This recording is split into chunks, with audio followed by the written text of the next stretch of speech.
चलो सबसे पहले बात आती है वॉइस। आखिर वॉइस होता क्या है, कुछ हिंदी में पहले जानते हैं। क्रिया का एक रूप होता है, क्रिया का एक रूप होता है। जैसे हम बोले मैं खाना खाता हूं, और एक बोले मेरे द्वारा खाना खाया जाता है। दोनों का अर्थ सेम है बट इसका स्ट्रक्चर अलग। दोनों का अर्थ सेम है कि नहीं, लेकिन स्ट्रक्चर मतलब इसकी बनावट अलग। जो पहला वाक्य है इसमें ये वाला सब्जेक्ट है, सब्जेक्ट कुछ करता है, सब्जेक्ट कुछ कर रहा है। क्या कर रहा है? खाना खा रहा है। और इसमें है कि सब्जेक्ट पर कुछ घटता है, सब्जेक्ट पर कुछ घटता है। क्या घटता है? खाना खाने की क्रिया सब्जेक्ट के द्वारा घटती है। वाह, तो क्रिया का वह रूप जिससे सब्जेक्ट कुछ करता है या सब्जेक्ट पर कुछ घटित होता है। फिर से, क्रिया का वह रूप जिससे सब्जेक्ट कुछ करता है, जो भी क्रिया करेगा सब्जेक्ट करेगा, या सब्जेक्ट पर कुछ घटित होगा, उसको हम बोलेंगे क्या? वॉइस। फिर से, क्रिया का वह रूप जिससे सब्जेक्ट कुछ करता है या फिर सब्जेक्ट पर कुछ घटित होता है, तब उस बोलेंगे, उस क्रिया को क्या बोलेंगे? वॉइस बोलेंगे। अब ये होते हैं दो प्रकार के। कितने प्रकार के? दो प्रकार के। एक होता है एक्टिव वॉइस, इसको हम ए भी लिखेंगे, और एक होता है पैसिव वॉइस जिसे हम पी भी लिखेंगे। मतलब वॉइस कितने प्रकार के? दो प्रकार के, एक्टिव वॉइस, पैसिव वॉइस। तो एक्टिव वॉइस जितने भी होंगे, जितने भी हम लोग टेंस पढ़े सबके सब एक्टिव वॉइस में होंगे। अब एक्टिव वॉइस होता क्या है? एक्टिव वॉइस में हमको सब्जेक्ट मिलेगा ना, सब्जेक्ट, और इसमें तो सब्जेक्ट मिलेगा बट वो न्यू सब्जेक्ट होगा। इसी की इंग्लिश हम अगर बनाए तो आई ईट फूड होगा। yes, और नीचे वाले की बनाएंगे तो बनेगा फूड इज ईटेन बाय, ये बनेगा। कैसे बनेगा हम बताएंगे।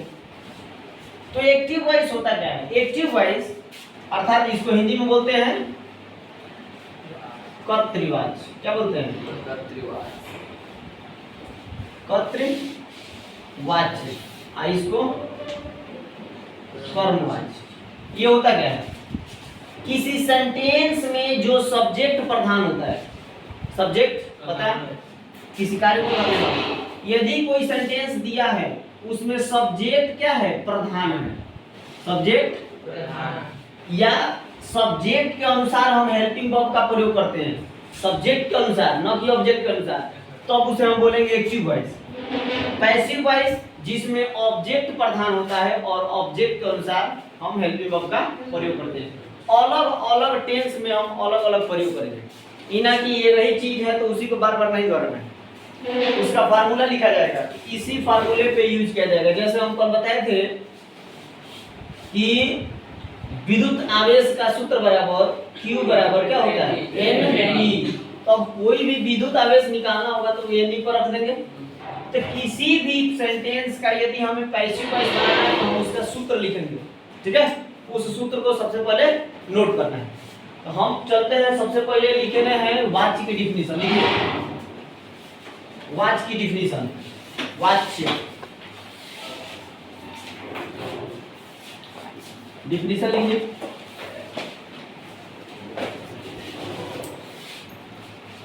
क्रिया का वह रूप, इंग्लिश में हम बोल देंगे इसको, क्रिया का वह रूप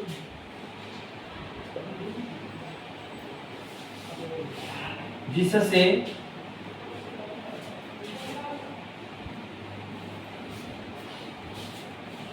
कोई सब्जेक्ट सब्जेक्ट मतलब करता ना, जिससे कोई सब्जेक्ट कुछ करता है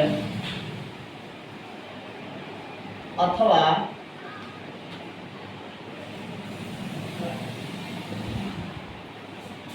सब्जेक्ट पर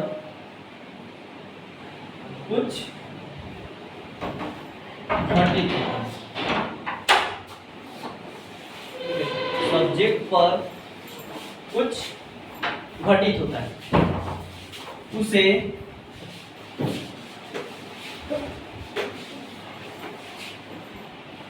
वाच्य कहते हैं। इंग्लिश में चलते हैं, नोट करिए। The form of verb in which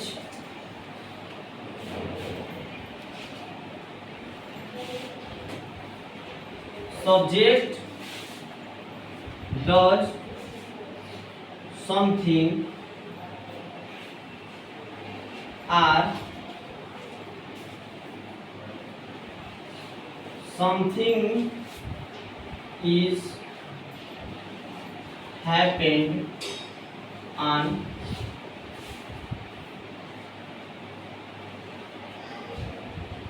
subject is called voice. For example, I read a book.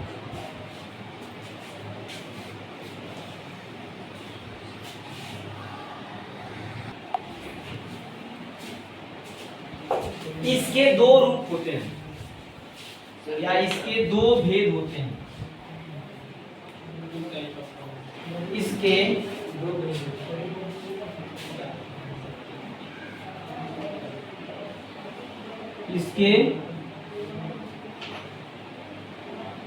दो भेद होते हैं, ठीक है। पहला नोट करिए, एक्टिव वॉइस।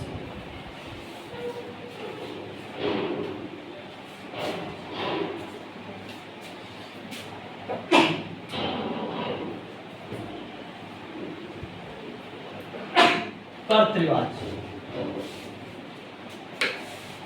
बताया क्या होता है। किसी वाक्य में यदि सब्जेक्ट प्रधान हो और सब्जेक्ट के अनुसार हम सहायक क्रिया का प्रयोग करते हैं तो उसे हम बोलेंगे एक्टिव वॉइस, ठीक है। लिखिए,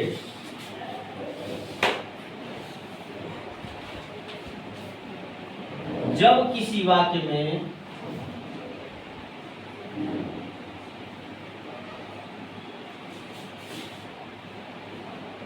सब्जेक्ट का मतलब जी सब्जेक्ट प्रधान हो तथा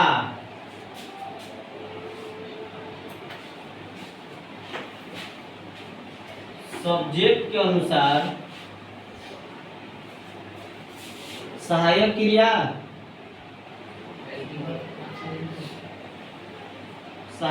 इसको एच भी लिखेंगे ना, हेल्पिंग वर्ब। सहायक क्रिया का प्रयोग होता है उसे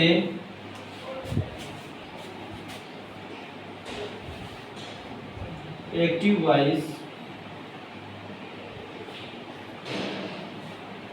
कहते हैं।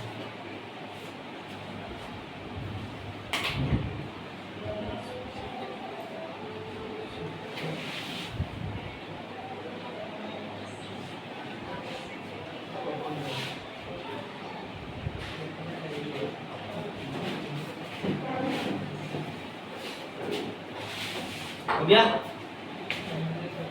इंग्लिश में कैसे लिखोगे? A sentence in which subject is the principal and according to this we use helping verb is called active voice. अब इसका एक एग्जांपल लिख लीजिए।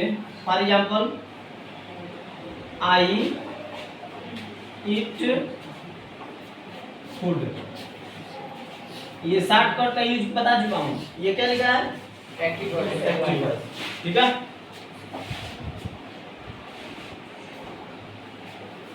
बस और एक पॉइंट है, उसको समझ और उसको बस सीधे बनाने लगेगा हमको डायरेक्ट।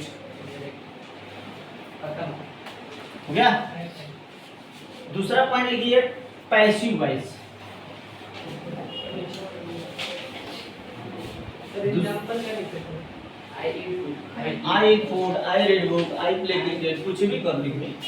दूसरा पैसिव वॉइस,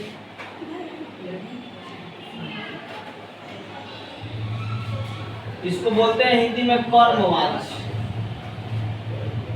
क्या बोलेंगे? कर्मवाच। इसमें क्या प्रधान होगा? ऑब्जेक्ट प्रधान होगा, कर्म प्रधान होगा, और ऑब्जेक्ट के अनुसार हम हेल्पिंग वर्ब का प्रयोग करेंगे। लिख लीजिए, लिखिए वे वाक्य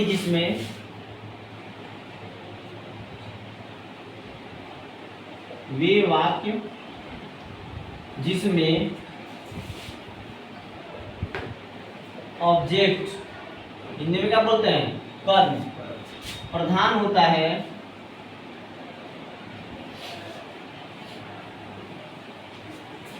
तथा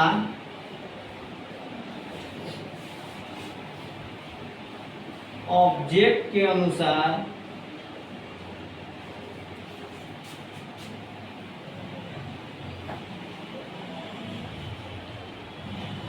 सहायक क्रिया का प्रयोग करते हैं, उसे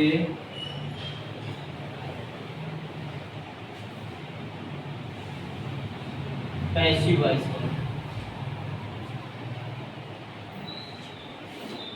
फॉर एग्जाम्पल क्या बताया था एग्जाम्पल उसका? I eat food, food is made by मी।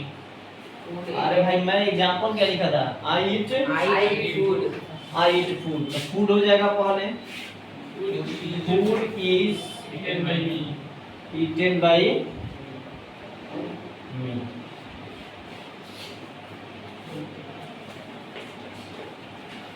इतना तो आता है, लग रहा है कि प्रेजेंट इंडेफिनिट आता है। सब आता है सर,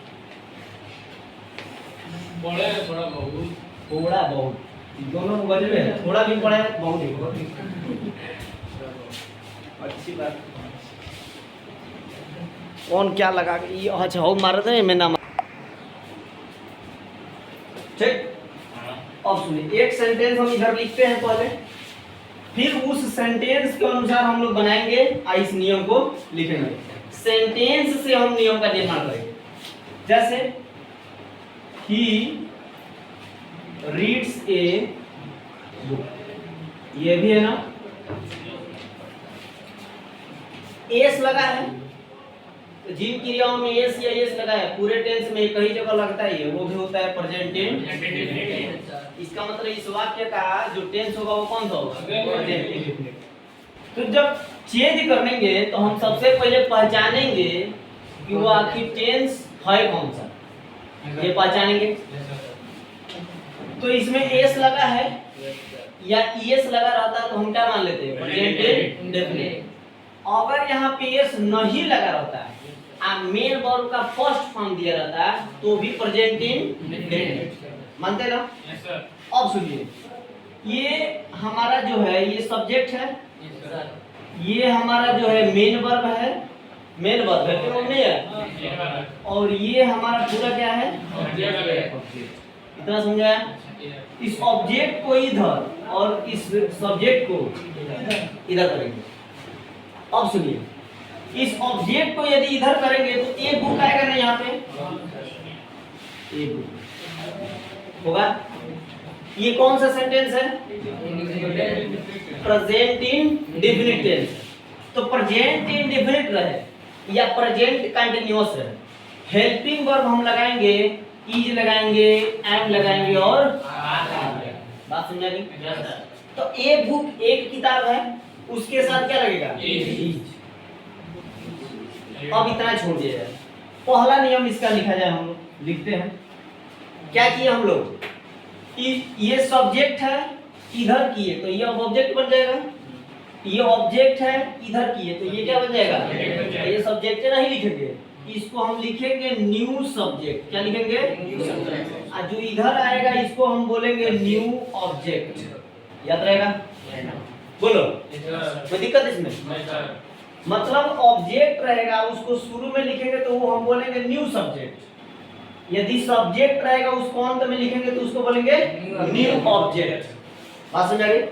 तो अब नियम पहला क्या कहता है कि सब्जेक्ट को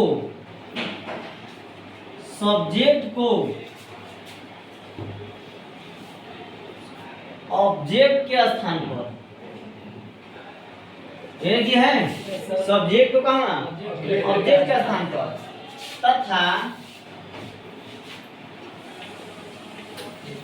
ऑब्जेक्ट को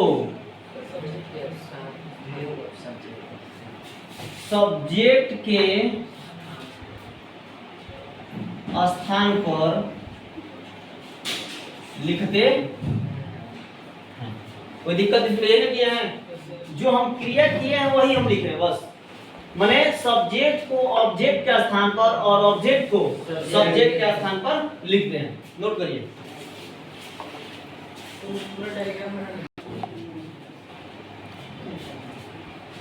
दूसरा ऑब्जेक्ट, अरे दूसरा रूल ये कहता है, अच्छा ये ऑब्जेक्ट जब सब्जेक्ट के स्थान पर आएगा तो इसको हम क्या बोलेंगे? New subject. तो लिखो ये एन माने न्यू लिख दिया जाए। न्यू सब्जेक्ट के अनुसार, न्यू सब्जेक्ट के अनुसार भाई एच भी माने हेल्पिंग वर्ब माने सहायक क्रिया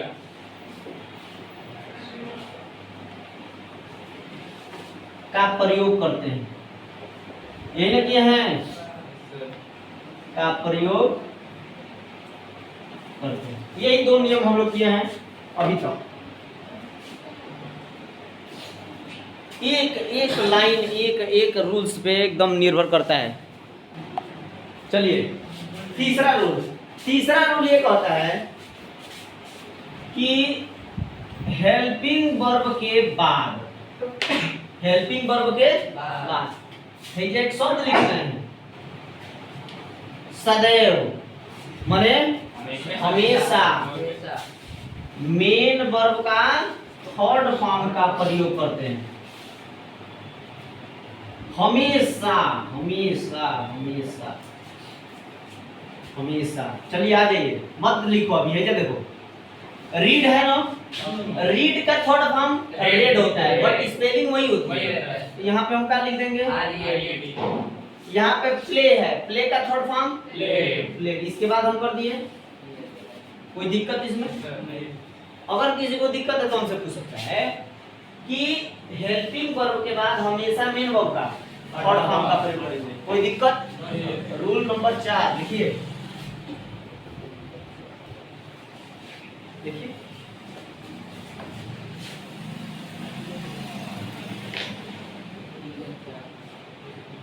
न्यू ऑब्जेक्ट के पहले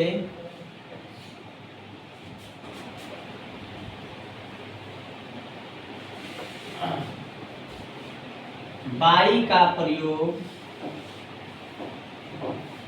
करते हैं।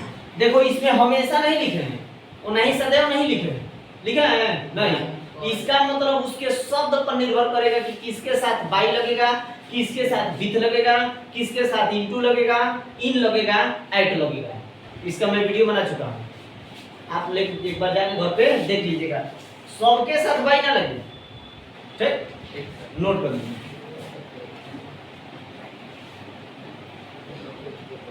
और 5वां नंबर लिखिए, न्यू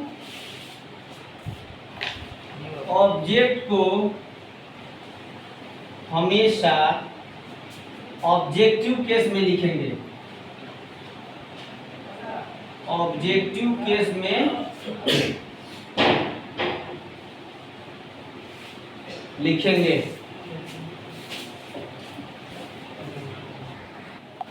और आई का ऑब्जेक्टिव केस मी होता है, तो ही का ऑब्जेक्टिव केस हिम। तो अगर हिम यहाँ पे लिखेंगे तो हिम के पहले क्या लगाएंगे? बाई लगा देंगे। बात समझ में आ गई? ये हमारा पूरा हो जाएगा किस में? सनिया जाइए नीचे। दी boy pledge cricket, cricket is played. The boy है तो इसका जो ऑब्जेक्टिव केस होगा वही होगा। तो यहाँ पे क्या लिखेंगे? By the.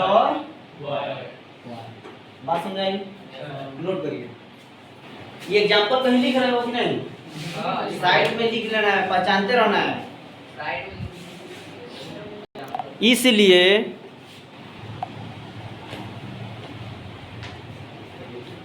सब्जेक्टिव केस और ऑब्जेक्टिव केस ये दोनों एक दूसरे में इंटरचेंज होता है।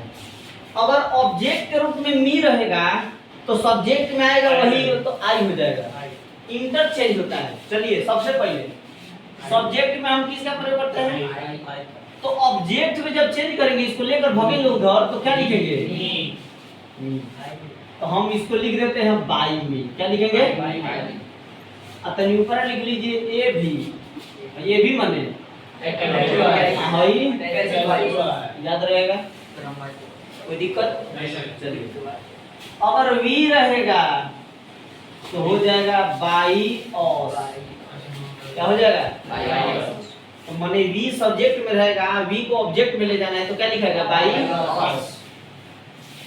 यू रहेगा तो बाई यू। अगर ही रहेगा बाई हिम। अगर सी रहेगा बाई और। अगर इट रहेगा बाई इट। दे रहेगा बाई दे। ऑप्शन देखो। इसके अलावा जितने भी हमको नाउन मिलेंगे, नाउन नाउन माने संज्ञा, जितने भी नाम मिलेंगे सबको हम बाई यहाँ पे नाम। अगर राम रहेगा, जैसे फॉर एग्जाम्पल अगर राम रहेगा, राम प्ले क्रिकेट तो cricket is played by Ram. बात समझ में आ गई? इस चीज से नोट कर लीजिए इतना चीज।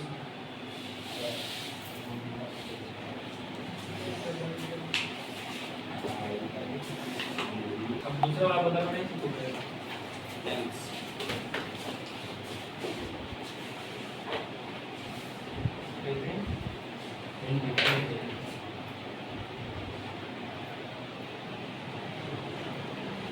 प्रेजेंट इन मतलब हम वाक्य का जब पैसिव बनाएंगे तो कौन से वाक्य का हम अभी बनाएंगे? प्रेजेंट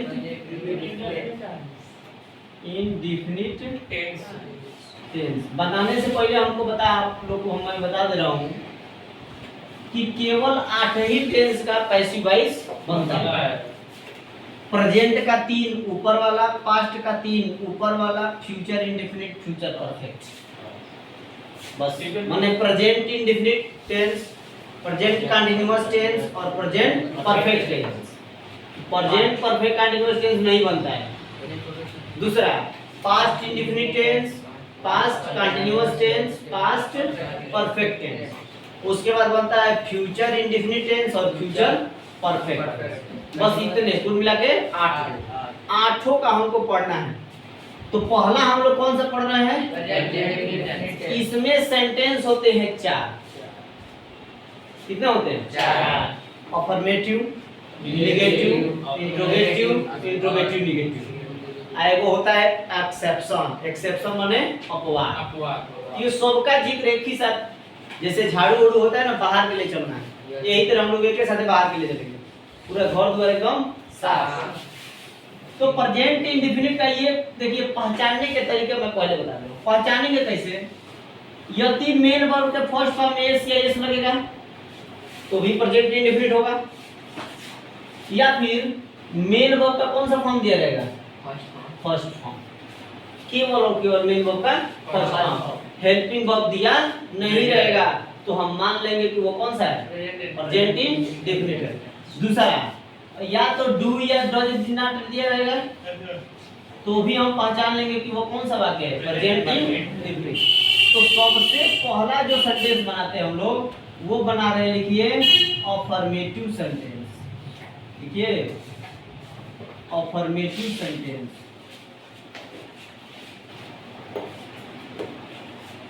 अफर्मेटिव सेंटेंस कथनात्मक वाक्य, सकारात्मक वाक्य हिंदी में बोलते हैं इसमें, अर्थात इसमें न ही जो शब्द होता है वो नहीं आएगा।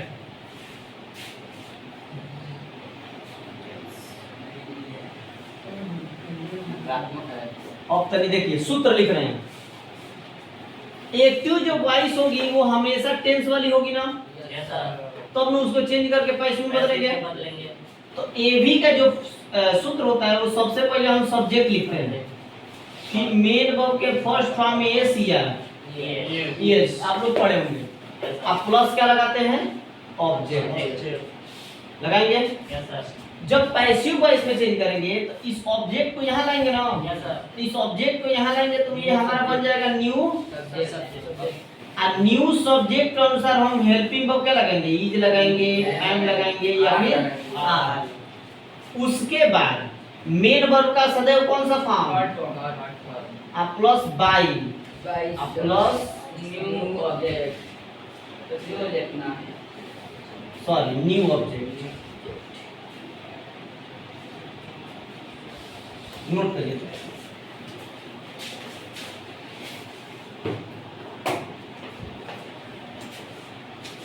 यही अगर ऐसा आपको ये लेंदी लग रहा है ना, लेंदी मतलब हमें ये भद्दा लग रहा है या फिर ये समझ में नहीं आ रहा है तो कोई दिक्कत नहीं, अभी ये को बताएंगे ना वो समझ में आएगा, समझ में आ गया ये भी बता। इसी से पहचान जाएगा। फॉर एग्जांपल लिखिए, जैसे देखिए दे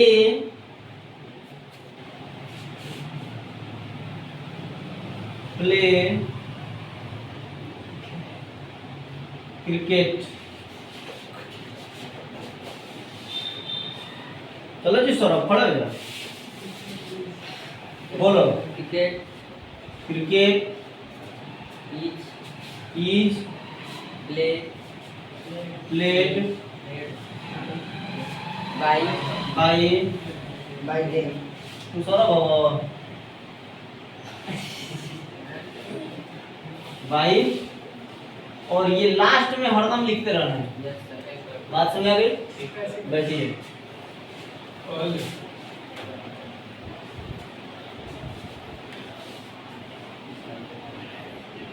शुभम खड़े जाओ।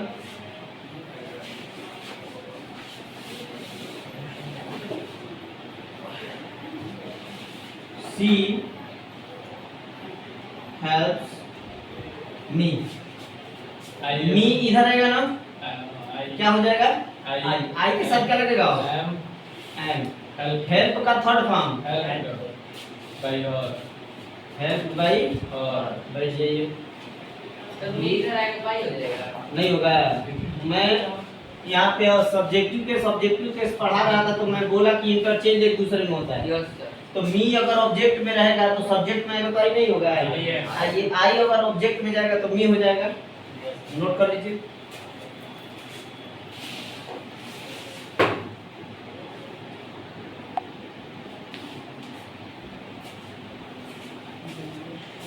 ये आपका एक्सरसाइज है जिसे आप बनाकर कॉल लेकर आओगे। बात समझ आ गई? कितने हुए? 10 है। नहीं है ना सर। ठीक है, तो कॉल बने डे आफ्टर टुमारो। कल कभी आता है क्या हो जाएगा ना, देख लीजिए 200 आ जाएगा। 200 जो है वो आपका प्रेजेंट इंडेफिनिट टेंस का है, वो भी अफर्मेटिव सेंटेंस। कौन सा सेंटेंस है? Affirmative sentence. कोई दिक्कत नहीं ना?